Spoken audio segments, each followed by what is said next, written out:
I know that if I'm deathly ill, she's going to step in regardless of how many days she worked that week and take care of the stuff. You don't often have that with any other partner other than family.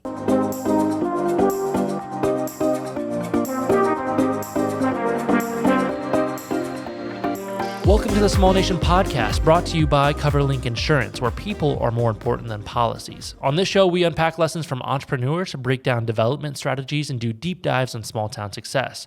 Our goal is to provide value to our listeners by hosting conversations that teach, inform, and inspire. Hey everyone, my name is Ethan DeLeon, and I'm here in the studio with the founder and CEO of Small Nation, Jason Duff. Today, we're excited to be hosting the founders and owners of the Morning Riot, Carly Bogard and Hannah Wischmeyer. Welcome, guys. Thanks for having us. These sisters, which you guys are family, right? Yes. Do you claim each other all the time? Just confirming that. No. 99%. These sisters are rock stars, and I'm excited about this episode today because we're going to talk about food, we're going to talk about family, we're going to talk about local. It is really kind of everything that a lot of our values and our show embodies, but I love food, and I happen to love bread. And our office is located in the Mainstreet Marketplace. And if you've not been to Bellefontaine, kind of right in the center of the town, was a building that was the former Center City Mall. Like if you go back in time into vintage years, which I'm old enough to remember the vintage years. And that was like in the 80s. It was kind of like individual suites. But the sad thing is the building, and actually I should say prior to that, that was a G.C. Murphy's department store. So back in the 30s, 40s, 50s, 60s, up until 1970, in downtown Bellefontaine, that is where there was a deli counter. There was fresh roasted nuts, and people talk about the aroma that like permeated through the department store. And then in the store, they had everything from clothing to dry goods to gifts that you could give your other family members. But when it happened in the building, G.C. Murphy's closed, and then when the City Center Mall came in, the building was kind of this big, empty black box. And when we acquired it back in about 2007, 2008, there was only one tenant in the building. And I was so hoping when I first bought the building that tenant would renew. And it was a knife and gun store. And it was located right in the front. And I remember going to Dave and talking to Dave about his lease renewal. And I said, Dave, are you going to renew your lease? And he said, no. And I'm like, Dave, why? He's like, I don't feel safe here. Dave was a knife and gun store. Okay. So if that tells you anything about the situation at Bellefontaine at that time, it was not very good. Yeah. But fast forward to today, and there is a rock star group of tenants. In fact, every suite in the building is occupied. And a lot of the credit because of that is because of Hannah and Carly and their business. Rise Bakehouse and that business has now moved to being the Morning Riot. So I'm excited to hear that journey. But ladies, welcome to the show. Thank you. Yeah. So I'm curious, explain to our audience if they're not familiar or maybe they're familiar with Rise, what is the Morning Riot? So we describe it to people as an alien disco brunch bar. Yes. It's all of those things. I love that. And, I would say that for Carly and I, this is probably the most authentic iteration of this bakery business that we've had over the years. And when we had a conversation about wanting to open up a restaurant and serve this food in town, it was, well, how's it going to look? Are we going to continue with the brand of Rise Bakehouse? Well, that doesn't feel like it fits anymore. So we decided to go as loud and as authentic as we could. And there's some weird stuff in there. Yeah. Well, it's interesting because I imagine when you were thinking about making this change, there's a lot of fear and uncertainty anytime you go from something that people know, which I'm excited for you to explain more about what Rise Bakehouse was and how it got started. And of course, the Morning Riot. But can you speak a little bit about how did you step out your comfort zone, number one, to start a business, but also having the confidence and the courage to do big, bold things? I think we knew exactly what we wanted. Hannah and I are foodies and frequent other restaurants, in different towns. And we love a lot of things in Bellefontaine, but there was nothing like this yet. Yeah. And I think we wanted to bring that to the people, bring it to our small town, and I think we've done that. And I should add a side note here. Carly told me we were going to do it. No choice. It was, I did not have an option here. She came and she said, I want to open a restaurant. This is what I want to serve. And it was just going from there. That's awesome. So were you originally from the Bellefontaine area? Where did you grow up? And then what was the first iteration of this bakery? What did it look like? So we actually were born in Dayton, and most of our childhood was spent in Tip City. And Tip is a great town. It is a great time, and we loved it. Our father ended up moving to the lake for his construction business and just kind of never came back. And eventually he's like, hey, do you guys want to live up here with me? We're like, sure. But our parents both owned, when we were very, very young, several bagel shops down in the Dayton area. And oh, wow. They did wholesale for a lot of the universities and in restaurants down there. And then they also had their own delis and retail spaces. Growing up, did you have duties or responsibilities in the We mostly would bagel take shop? the cream cheese cups out to the woods and catch bees and freeze them. Yes. And freeze them. Yeah, All right. make little displays. We That's were fun. very young. I have fond memories of sitting in a box truck with my dad, and he would take me to Michigan, and I just thought it was the coolest thing in the world. Probably not today, probably a very boring trip, but it was exciting. Yeah. Wow, that's There's special. something powerful about, whether we like it or not, like we inherit things from our parents and grandparents and family, both the good and bad things. Yes. Sometimes. Like as I get older, I look in the mirror and I'm like, I think I'm reminding myself of the things I didn't like in some of my parents, but you just have part of that journey. But tell me, how did you learn to bake? I don't know about you, but baking for me is either I'm like, oh my gosh, it just came out and actually tastes good, or I bake something and it's like I burn it to a crisp. It's an art and a science. How did you learn about baking? I kind of remember having this conversation with you a few years ago, This is why I eat your food, by the way. and chuckling when you said how much of a science it is, because we don't feel that way about it anymore. Now it feels intuitive, and I think once you pass that point, it's an extremely satisfying craft. When I first started baking, I had no baking experience. My mom wasn't a baker. Our grandparents weren't bakers. The bagel shops that they owned were very industrial. They were more factories. It was machines rolling the bagels, not people. Yeah. So in 2016, I believe it was, I had my first son, who's now 9 years old, and I had 3 months of maternity leave. I went back to work for a month or two and was a store manager at Aldi at the time, and it was 60 hours a week easily.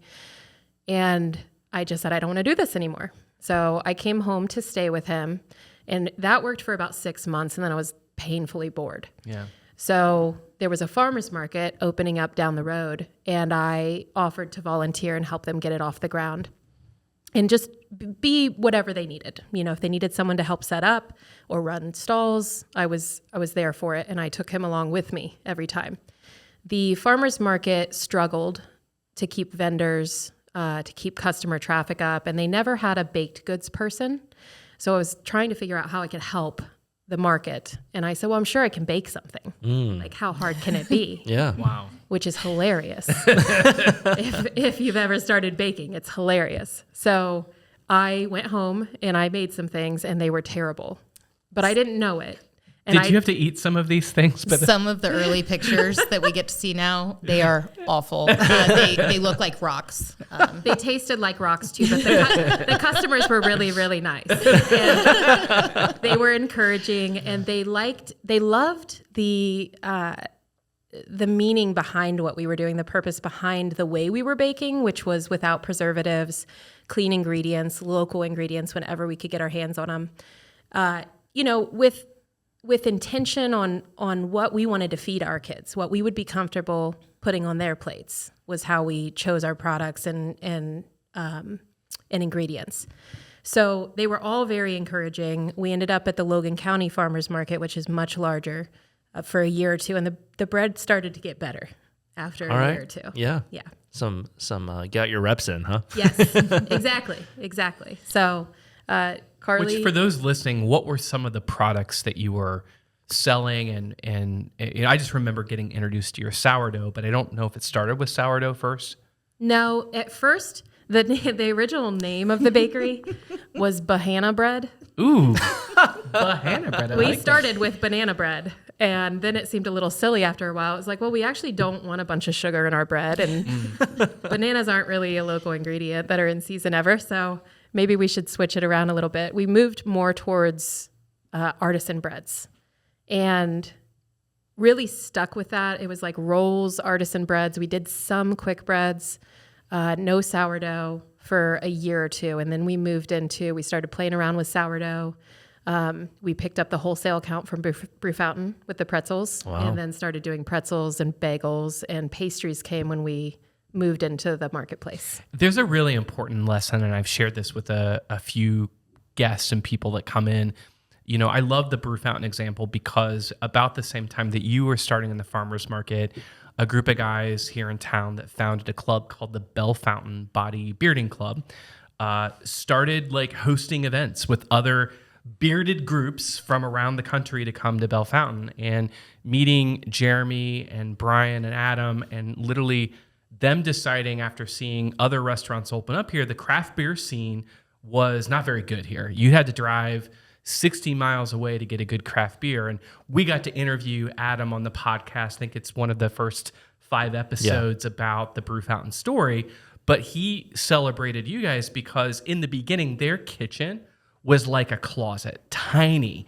And they wanted to serve good pretzels for the people drinking beer. And because Hannah and Carly had kind of perfected the pretzel recipe, he, I think, mentioned they did like a competition of area bakeries to say, we need pretzels. Who would be interested in helping us source this? And a number of other bakers like designed it, but yours by far stood out, and the creativity behind yours was extra special too. Well, so there's 2 parts to this. I recall this very distinctly. It was a great day. But yes, we went in.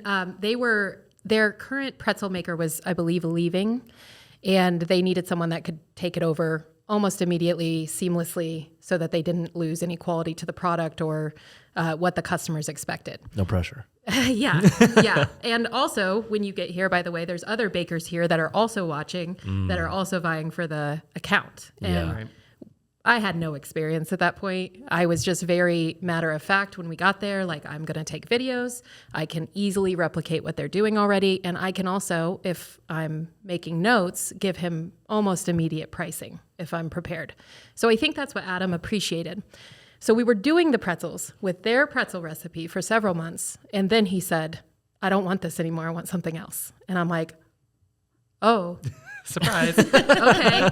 I didn't know I had to develop recipes for Yeah. you. Like, I thought I was just doing the labor, right? And I think the product that we came up with was exceptional compared to what they were serving prior, which was also very good. As a consumer, I will vouch that they were exceptional. The thing that was unique about it, and I use this example to help other restaurants, is that they were shaped like mustaches. Yeah. So you could actually hold them up for that perfect Instagrammable moment, that TikTok, that video of digital content. But, the price point, I mean, they had the wholesale amount that they're paying Ray's Bakehouse, which is now, Hannah and Carly in the Morning Riot.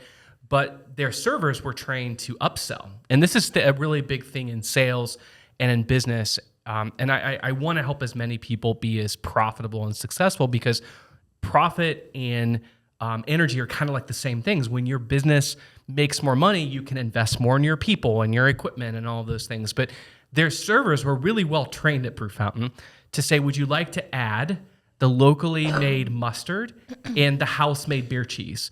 What do you think the conversion rate on those 2 asks were? Like high, like 80%. I was saying, Yeah, I was gonna it's say like 75, 80%. yeah. So then, the appetizer, and I think when it first started out, maybe was $7.95. $2 for the mustard and the beer cheese, but a great quality product and a great experience, and also an Instagrammable moment. And I use that example because I really think the work that you all did set Brew Fountain up for success, but then also tied back to help you have the confidence maybe to say, well, we are forced to innovate this pretzel recipe. What else can we innovate? Yeah.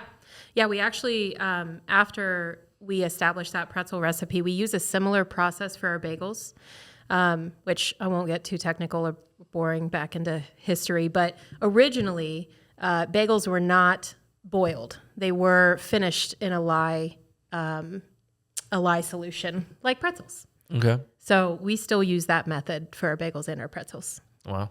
Which is unique now, right? Because Yes. most of them are boiled. Yes. So going from the farmer's market, and as you connect with a lot of communities, those that have farmers markets, and they're kind of rare. It's not, some communities don't have that history of having makers and creators and farmers. We've been very lucky because we are an agricultural-based community. People have stepped up to participate, serve, volunteer, donate money to a farmer's market. But what were some of the lessons that you learned, both of being a vendor, but then also being an advocate and volunteer? Well, I think that the farmer's market always really fit our cooking and baking style just because we're kind of saturated with local producers and the beautiful products that they have to offer. And our farmer's market up here in Logan County is amazing. If you frequent them or you've been to a lot of other communities, it's kind of unheard of for the size of our community to have the kind of market that we do. And the vendors are very supported. And a lot of local restaurants around here use the local vendors. Their prices are acceptable or accessible. Their quality is exceptional. So I would say it's a great way to get almost immediate feedback from your customer base. They tell you what they want, what they're looking for. They will come back the next week and say, listen, this molded in 1 or 2 days, or I didn't think that the cheese was as forward as it needed to be, or there wasn't enough chocolate in this croissant. Whether you like the feedback or not, you're probably going to get absolutely. it, right? Which really, any feedback, even if it stings a little bit, it's good feedback.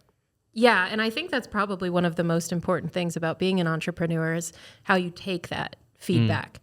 It all has value. It really almost all has value.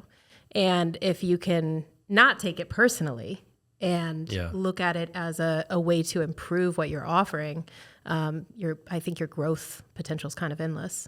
Yeah, I love that. I love the farmer's market. I feel like it's a slowdown compared to, our everyday life. And you get to talk to the customers and they want to learn. They want to learn about the bread. I want to learn about other people's products that they're selling at the farmer's market. So it's just a really nice Saturday tradition. Yeah. So we've talked about the farmer's market and buying local and spent a lot of time about makers. People, sometimes it's not just food. They maybe formulate soaps. They maybe help curate honeys. Like people think that it's very seasonal, and it is because of growing, of just the nature of growing. But there are some permanent vendors out of the farmers market. And the other thing I really admire about a lot of our retailers and some of the antique malls and things, they allow places for those makers and producers to sell year round too. Which in your menu, can you speak to a little bit of what makes your product different and some of the cheeses and the vendors that you buy from locally to make your product? So all of our bread is made by us. That includes croissants, pastries, sourdough, bagels. Pretzels. Yeah, Bagels. pretzels. We get local cheese from Blue Jacket Dairy, Hall's Trace. If you haven't tried it, you should. We get all of our meat from Stimble's Butcher and Market. Yeah. That's bacon, pork, chicken. We cook it all. So everything, no added ingredients. Local eggs. Yep, we use only local pasture-raised eggs, literally from a farmer down the road. Yeah. Extremely fresh, extremely high quality. Our milk is from Indian Creek Creamery, which we use in all of our pastries and coffee drinks. We have a full coffee bar. We also use local honey, and that's in a lot of our sauces, in our pastries. All of our sauces are house made. Yep.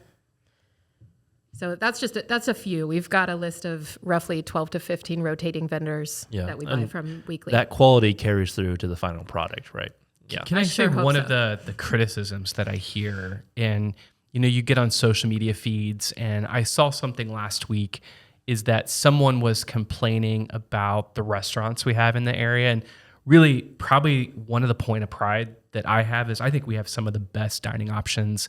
And you mentioned for the size of the town, maybe even in the state. I mean, when you've got award-winning restaurants and people that are driving an hour or 2 hours to come eat here, that says something. But there was this kind of annoying Facebook post of people complaining that the restaurants were all too expensive, and this person wouldn't even step foot unless the prices were half of what that is.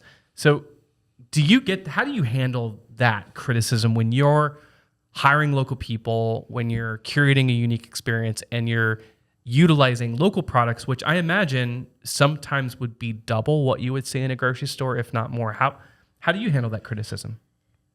So I like when I can handle it face to face, because we often have people walking up and they say, we might even be closed, right? And they come to the door and they say, I need a loaf of bread. Can I buy a loaf of bread? Absolutely. Would you like this kind, this kind? It's $10 a loaf for a 2-pound loaf. And, part of the population really kind of recoils from that. And they're like, I can never spend that money on a loaf of bread. If I have the opportunity to explain to them why it's $10 a loaf and what other local ingredients we're buying, and that the bread is only 3 or 4 ingredients compared to the 30 you're going to find on the shelf at the grocery store. Yeah. They completely change their perspective, and they come back and they buy more bread. Yeah. When you're interacting with someone on Facebook or someone online, especially anonymous posters, you can only do the best that you can do. They may not want to hear what's different about your bread. They may not value what's different about your product. We're not here to serve everybody. We want to serve the people that do value those things, and hopefully convert the perspective of some people that don't right now. Right. Yeah.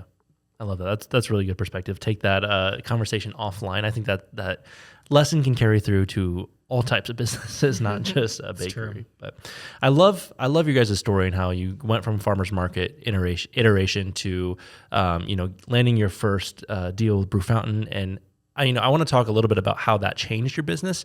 Like, how did that empower you? And then, like, what were the steps after that? Were you onboarding other restaurants, or what did your business model, like, how did it continue to evolve and morph? Yeah. So I think after we brought Brew Fountain on, there may have been another year that we were baking out of, it was 130 square foot trailer kitchen. Yeah. I mean, I did not have a dining room table anymore. There were shelves and mixers everywhere. It was not a eating space any longer. That's when Carly came on. She helped me bake there, but we started bagels for the farmers market. We started doing pretzels for other restaurants. I was hand mixing all of our sourdoughs. So massive tubs of 40 pounds of sourdough. You didn't need to work out. I was going to say, were you just yoked? I was also I was pregnant. Phil man. Yeah, Phil helped me a lot with the mixing of those huge bins, because we would make 40 to 50 loaves or 60 loaves and take them out to the market. And when you're doing that in a kitchen where you have one oven, I also rusted out my oven by pouring water in it to create a steam chamber. That was a special That's a good learning. Yeah. It worked though. But when you're baking like that in that kind of kitchen with the limitations that we had, it's a 16-hour ordeal. And you may go to bed for 2 or 3 hours, but then you're up packing it all after it's cooled. So it's very intense. And Carly and I are extremely efficiency minded. Most of our other positions, that's what we gravitated towards, was how to make operations more efficient. So we just kind of applied that to our bread production, and and we still do that every single day. We're like, how can we make this process way better, way easier for the team, and more efficient, more profitable? We're constantly looking at that. And a big part of that was moving out of the trailer kitchen into a commercial space, which is how we ended up in the marketplace in 2019. I love that. All right, at this time, we're going to take a quick break to hear a word from our sponsors. Brew Fountain's voted best beer bar in Ohio. Come visit their award-winning team in downtown Bellefontaine for fresh, local craft beer, soups, salads, sandwiches, wine on tap, and handcrafted cocktails. And they're always available to cater your next event with their boxed lunches and platters. Cheers to Small Nation.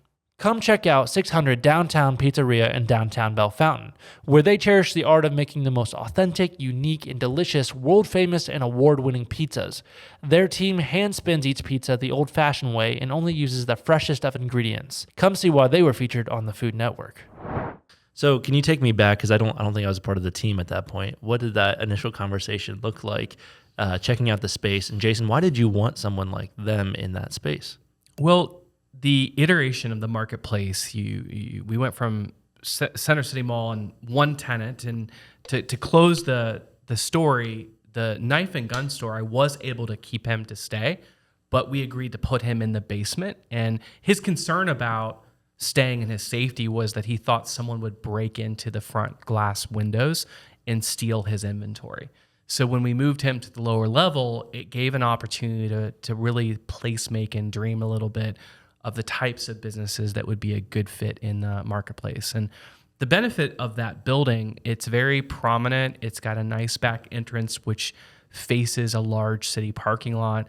But for many, many years, the colors in the canopy and the really all the paint on the inside was solid black. And so you felt like you're going into this black box, and, businesses, and I'll share in the early days, some of the people would say that's where businesses go to die. Oh. And that's not a good thing, because as the landlord, like we do not want a great rumor to get around. Businesses to die there. But here's what it took is we started getting new boutiques. So a new boutique in the front, and then a hair salon, the lock shop, and now the Undertone on Main.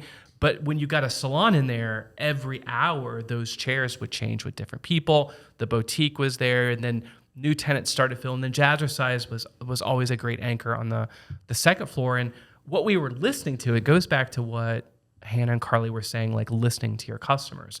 And people kept saying, like, wouldn't it be nice if there was a great place to get breakfast or lunch or coffee? And I think seeing what they were doing and getting great traction. And the other thing I appreciated about them is their hustle and drive. Mm-hmm. I'll tell you, when I'm in the building, and people know me, I work a lot because I don't have a lot of hobbies. I just work. I can almost guarantee that Carly and Hannah will be in the building on the Saturdays, on the same time. And you develop a brother and sisterhood of people that just, their heart's in it, they're dialed in, and I will go to the end of the world to help those people because I know how lonely it is, and I know how difficult it is to do. But I think them being willing to pivot and listen to their customers, and then me eating their product, it was like, I think this would be really great. Now, let's just say that part of the iteration of your journey, and this is something I give permission for people to do, and I'd love to hear your perspective on it. You launched by having a menu, and then you had to pull back from it. When the Rise Bakehouse opened up retail hours, and they're also trying to build a retail business while building a wholesale business, you couldn't do it all. Can you speak a little bit to that? Yeah, so there was a couple things that I can remember happening.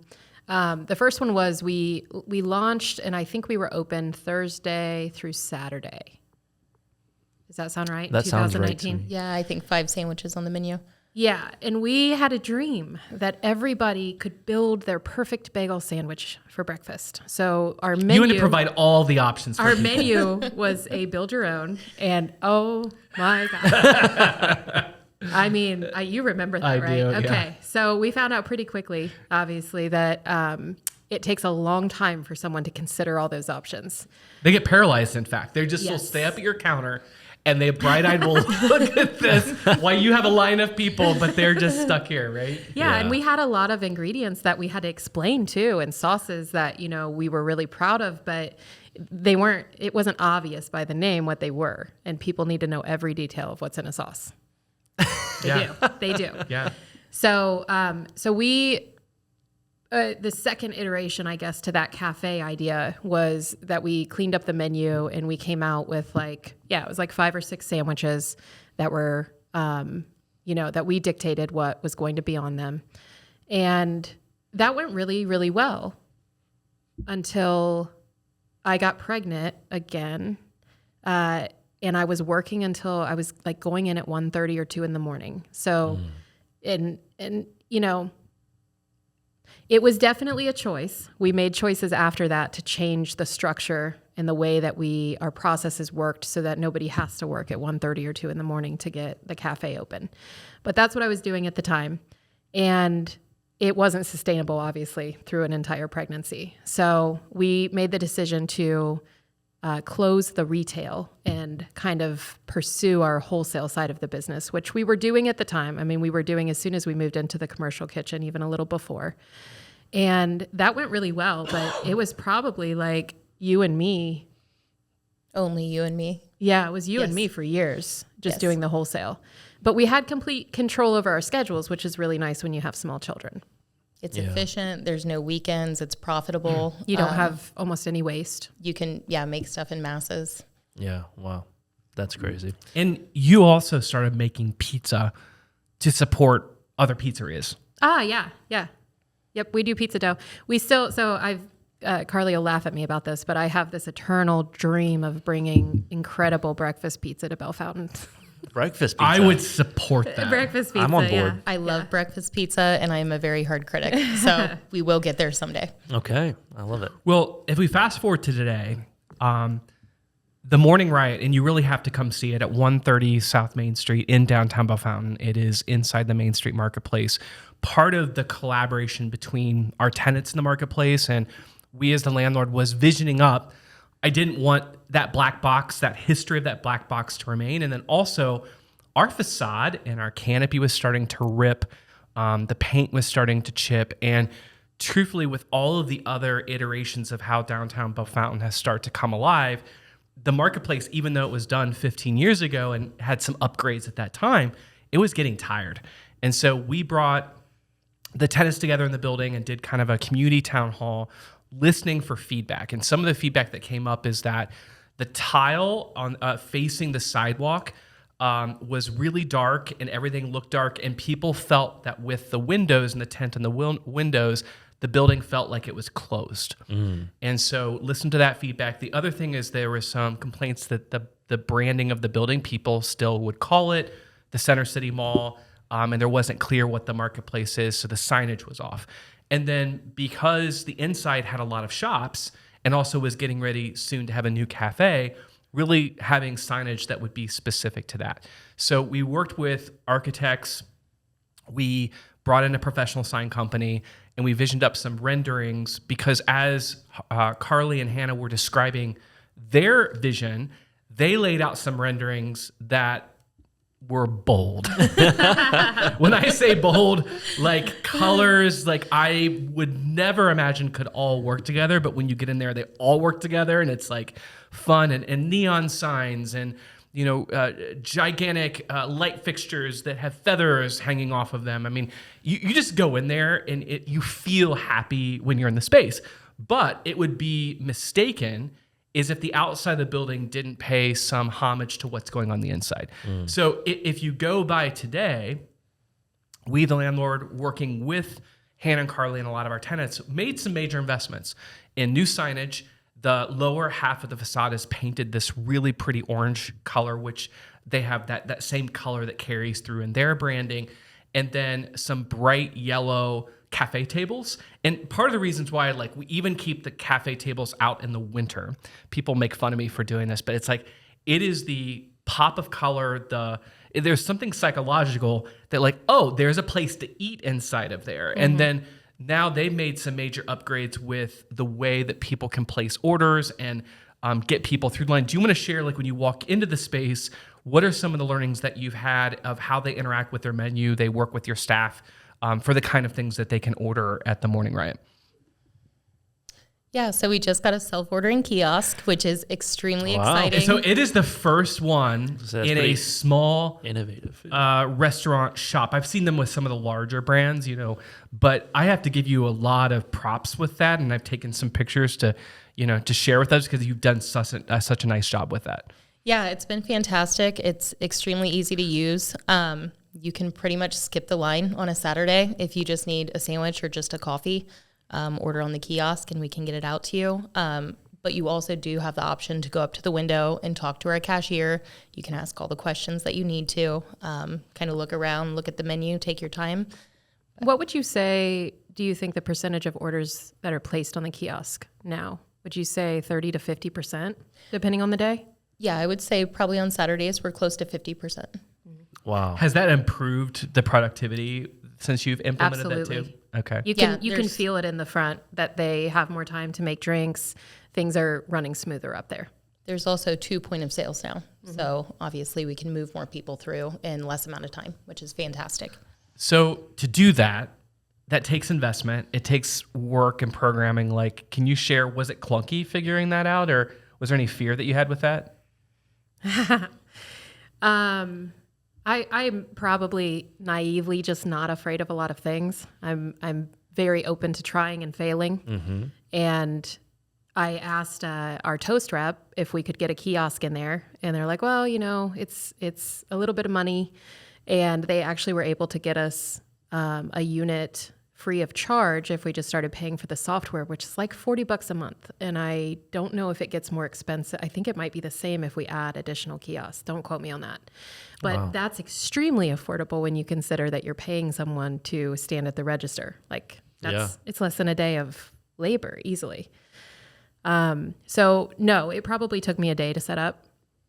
And I don't know, maybe because our POS is already built, all I have to do is switch the things on that I want to show up on the kiosk, and it's very intuitive. I was extremely impressed with the process and very excited now that so many people are using it and prefer to use it. Why do you think more businesses small businesses aren't using it yet? Just because it's new? I couldn't really answer that. I think that we have a unique setup in town. To explore that because we're not, we don't hire servers that go and stick with one table. It's really a team group effort to make sure that the bathrooms are clean and the food is cooked properly and it's going out at the right time and people have their drinks. So I think most of the other restaurants are very much focused on table service. Got it. And it might just be a different business landscape. Model. Yeah. The thing that we hear a lot is getting something that you can get within a half an hour or less. Because a lot of our sit-down dining restaurants, they're just not set up to do that. And so I think by putting in that new technology or allowing people to order online, which I know more and more places are doing, it reduces the friction point so people can actually leave their desk or leave their office, or even if you're running a small shop, you really don't have time to close the store and then go get something to eat. So it's like figuring out as many ways to be as convenient as possible. And I think you guys have done a nice job with that. On that note, the next step that we plan to implement after the kiosk is to have a heated pickup rack that is accessible so people don't have to come to the counter to get their pickup order or find it, up on the bar somewhere. Just a very specific, easy transaction. You can place it at your desk at work, and when you get there, it's ready and you grab it and go. Yeah. Love that. We're also going to be rolling out curbside pickup this week. So that's very exciting in cold weather. Yeah. We're literally in the We know what negatives Carly today. will be doing. Thanks for volunteering. Yep. So on that front, your menu items. So let's highlight some of the things that you're most proud of. Maybe what kind of goes into that menu item that you think are really unique to your restaurant. So I'm going to let Carly talk on this. When Carly joined the team, I taught her how to bake bread. But since she's been on, I've really stepped more into an admin role. And when I come back in, she's just teaching me stuff all day. She took our croissant recipe, for example, and now we call her the couche queen. All right. Which means layers. In French. Okay. In French. Yes. Thanks for clarifying. And she just, it's definitely it's 100% better than it was when I stopped making the croissants. So we use her system now. And when Carly wanted to open the restaurant, she was telling me the types of things she wanted to be on the menu. And I'm like, no, nobody's going to go for that. Nobody in this town is going to want to eat that. And then she made it for me. And I'm like, everybody's going to want to eat this. It was incredible. So I'll let her talk about the dishes. Yeah. So first off, Hannah taught me how to bake bread. I absolutely had no baking experience before that, and it was a job for me. Of course, I wanted to support my sister's dream, and I like to work, so it was something new to learn. But the restaurant has been extremely exciting because we get to incorporate other food now. It's not just bread and pastries, it's meals and food and all the good stuff. Probably my favorite dish would be the avocado toast. It's great.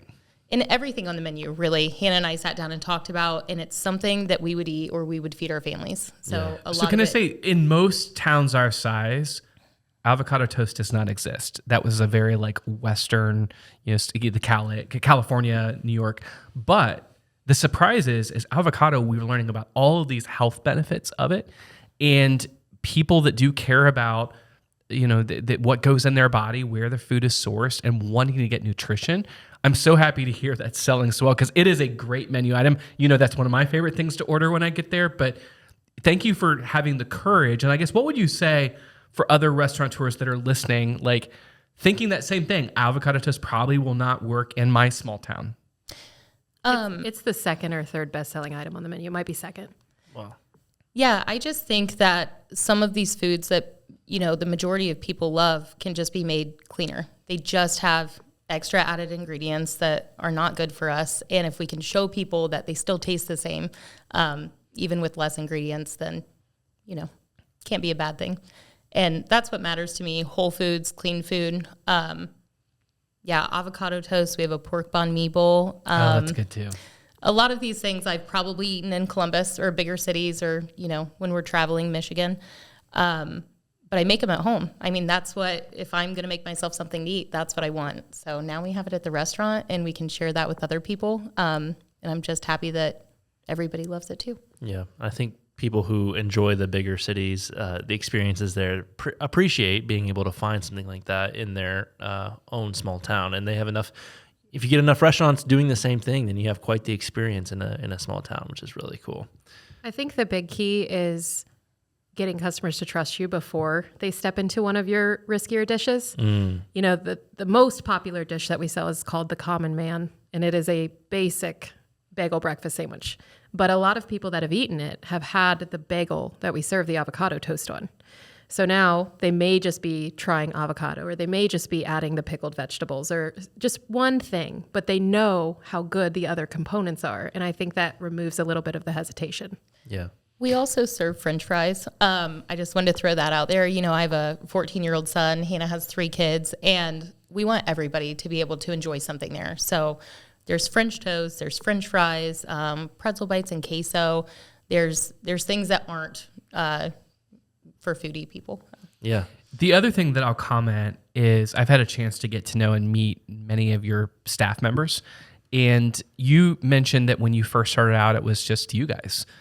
What was the process to hire, find, and retain good people? And now I think you've got at least 6, 7, 8 people that are working in the restaurant. What's been that process for you to create a culture that people want to work with you? I think it goes back to what we would want as a work culture. And, Hannah and I have worked the same jobs, worked some different jobs, but had a lot of similar, not great experiences. And we don't want that for somebody else. So very important to us, to care about your employees, to let your employees be able to take care of their children, to be understanding. So I think when you treat people like people, they start caring in return, and it's just a give and take. And we've been very lucky. We've had a wonderful staff for many years. Yeah, and that being said, as far as retaining employees, it's also important to remember that everybody has a different path in life. We don't take it personally when anybody quits. We actually try to celebrate that and encourage them in their next phase of life. And we're grateful for our incredible team and every moment that we have with them in our space. But we also know that most of them aren't going to be there for the rest of their lives. Yeah. It's That interesting. being said, Go ahead. Sorry, we've also had multiple employees that start their own business, and we absolutely encourage that. Tori has Wild Oats Gluten-Free Wagon. Jamie's getting ready to open Always Brewin', the coffee trailer. And yeah, we just want to be encouraging. And I'll just share, I think that's another thing to celebrate is that you're supporting the future entrepreneurs, could be the younger versions of yourself, like, or people that also have dreams too, that their dreams can coexist within your dream. And I think that's something that we, over the years, I've gotten better at too. Because in the beginning, like, this concept of work family does become like family. But in the reality of it, and I think you say this well, is like, there's a lot of evidence that said that these are not your family members, like, and that's okay. It's like they're there to work and to create, but you do have to create some boundaries with that. And I've had to learn that over my entrepreneurial journey. But I love, and I do think this is a really good reminder for our listeners, is how you can help people build their dreams within your dream. And you, Ethan, I think you're a perfect example too. Like, this idea of creating the podcast, and you are a contractor that help us from a creative standpoint make this podcast exist, but you also are helping other people with their podcast and their marketing and content creation strategies. Yeah. Like if we can create these paths and give people the opportunity, and one or two things are going to happen. Either they're going to be like, oh, I want to go out and do my dream, and wow, I love this, I'm so happy, I'm building my empire, or oh my gosh, why did you let me go out on my own? Me. Yeah. Not for me. Yeah. But you giving people that permission and that space to do that, it's all part of the journey. Yep. And it's very empowering. I mean, I can speak from personal experience. And you can go and try it out. And if it's not for you, then it's not for you. But yeah, you mentioned family, and I want to ask this question kind of before we move on to the next show segment. But the two of you are family, sisters, and you've been doing this for a little while now. We know from the podcast, and it's no secret to anyone that doing business with family can be difficult. So I'm curious, what is the secret sauce for the two of you to get through those hard times? I don't know that there's any secret. It's just hard. And It's a lot of work. Yeah. It's a lot of intentional work. yeah. And it's kind of like weighing the challenging parts of it with the positive parts. I have a partner that I know will either pick my kids up from school if I'm not going to be able to make it, or come get me out of my driveway if I can't get out in the morning. I know that if I'm deathly ill, she's going to step in regardless of how many days she worked that week and take care of the stuff. You don't often have that with any other partner other than family. Yeah. So that's a really incredible aspect to our relationship. And as far as making decisions together, we try to separate responsibilities as much as possible. You can get overwhelmed with all the decisions that need made if you're always making them together, because then you're not just making a decision, you're debating the correct decision, which can be exhausting and depleting. Yeah. Hannah and I have very opposite personalities. So we usually are on opposite sides of the spectrum when it comes to a lot of things. And again, I've known Hannah for my whole 33 years, and there's nobody else in the world that I trust more. I know how she makes decisions. I know why she makes decisions. And yeah, I don't know. I love you too. Thank you. I appreciate you guys opening up about that. But I'm going to move us on here into just a fun segment of our show, which is our rapid fire Q&A. And these are the hard questions. The first one is, what is your favorite caffeinated beverage of choice? Coffee. Coffee? Coffee. Sorry. What kind of coffee? That was an Anything in option. it? Anything You got to in be it? specific with me. What kind of coffee? I'm a very black coffee person. Just black. Yep. I do black coffee. Also honey cinnamon lattes. I enjoy those. Good Honey choice. cinnamon. Nice. Very nice. Light roast or dark roast? I like medium. Medium? I just like deeper roots or supplier. Anything deeper roots. Yeah, good answer. Good answer. I love it. And then what is your personal favorite item on your menu? Avocado toast. Woke up feeling dangerous. What's that one? Yeah. That one it's on a cheddar and jalapeno bagel. It's a roasted chicken, red onion breakfast sandwich with My goodness. our Riot sauce, which is spicy, and we use sharp cheddar. That's great. Yeah, we enjoy that one. Very cool. Very cool. Should have brought some to share. I thought about still it when open. we were walking We're right out. across still the street, open. Ethan. Next time. Yeah, I need to get over there. And then last one here is, how do you stay inspired and reignite the passion for what you do? For me, I take the time when I'm at home to remember why we're doing it. Again, there's so many great things about work and our work family, but it also allows me to be a mom, and allows me to have a work-life balance and do the things that I want outside of work. So yeah, I think between caring for the employees and the people that we work with, wanting them to succeed as much as we want to succeed. Yeah. And Hannah and my family, they rely on this. So it's important. Yeah. Yeah. For me, my personality is very like, oh, shiny thing. So I need to be developing recipes, specials, planning events, and different, parties that we're going to have out there. Hannah keeps us relevant for sure. I love that. Decorating, anything that is new that's not repetitive. Yeah. So 2025, big goals as we're heading into, today. It is like -10 in Bellefontaine. So cold. So we're all dreaming for spring, but get us kind of a preview for this next year, some big things that are on your radar and goals and things you're excited about. Yeah, obviously, we just opened a few months ago. We're really excited to see where the spring and summer takes us. We really want to push our online ordering and quick pickups. And we have started to do some catering, platters and Nice. things for businesses.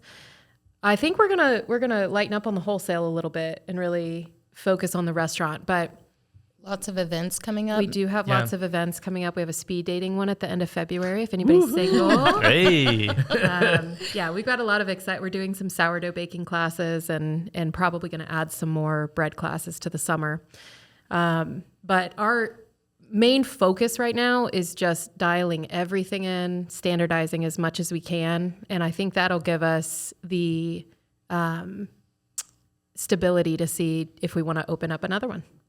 Yeah. Love that. Yeah, I love that head down mentality. And then just a couple closing questions here for you. These are questions I ask every guest. And the first one is, what is one professional development resource that was impactful for you along your professional journey? So this could be a book, it could be a podcast, it could be a mentor, or any kind of professional support. For me, multiple mentors along the way. Just people that I've looked up to, people who have even been hard on me and given me that hard constructive criticism. I appreciate people who are direct and honest. Yeah. Yeah. Books are great. Podcasts are great. I think for us, it's been extremely beneficial being down in the Bellefontaine ecosystem as things are growing here. Our relationship with Jason over the years has been incredibly helpful.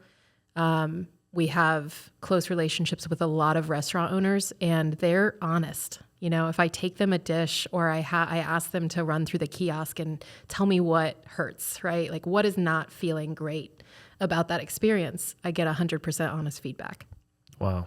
The thing that I'll celebrate about you both, and I think this is an important lesson for all of us, is that, staying humble, listening, but just like on you mentioning being willing to accept feedback, that's one step, and it's a really important step. Some people miss that step. The next step, and this is something that I think if you want to come to Bellefontaine and learn from Ray's Bakehouse and the Morning Riot's whole journey, and Hannah and Carly, is their ability to implement. That is not easy to do. And, there are people that are idea people. There are people that have different brains that can articulate and see what some of the problems are. But if you get stuck and you're not able to implement those changes, then that's another really core piece. And I just think the points that I have shared feedback or have observed things that you're working on, you kind of have this ability to move warp speed to implement it. And I just want to compliment you on that. And I think that will be another one of your cornerstones as you build your business empire of when you look back of this is really how we were able to achieve success. So nice job with that. Thank you. Every time we identify a problem, what's going off in my head for the next several days is how many customers are we losing or disappointing with this issue. So we do try to implement things extremely quickly once we figure out that they're an issue. Yeah, that's great. Well, thanks for being on the show today. And I'm going to encourage everyone to come to the Morning Riot for breakfast and lunch. And generally, you're open up 6 days a week right now? We are open Tuesday through Saturday, 7 a.m. to 2 p.m. Intentions of being open on Sunday in the next couple weeks. Cool. Great goals. Perfect. Thanks, guys. Thanks for Thank having you. us. Thanks for tuning in on this episode of the Small Nation Podcast. We hope that conversation proved valuable to you. And if you enjoyed it, be sure to share the episode and follow the show on Spotify, Apple Podcasts, or your favorite podcasting platform. You can also subscribe to the Small Nation YouTube channel if you prefer to watch your episodes. Follow Small Nation on social media, and we'll see you in the next episode.